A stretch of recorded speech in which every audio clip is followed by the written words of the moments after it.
Bugün men sizga beton yasarga öğretecekmin.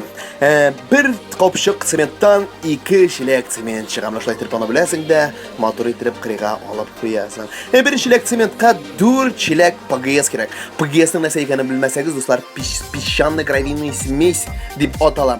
Hamda 4 shilakni solasing, tag'in bir shilak, tag'in bir shilak, ikkinchi shilak, uchinchi, to'rtinchi shilak, hamda solasing bir shilak sement. Hamda shunda akirinibgina, yo'q to'xtag'izlar narsa olarak kirib miyaysa katmanma. Katman yaxshiroq. Sening помощнигing kürek bilan intiksin.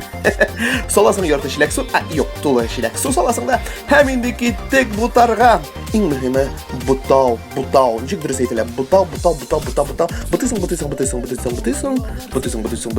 Shunday motor so'z butison. Butisingda hamda beton hazır. Beton готов. Tatasha silash. Beton готов. Tatasha silash demaysan. Beton готов. Tatasha silash.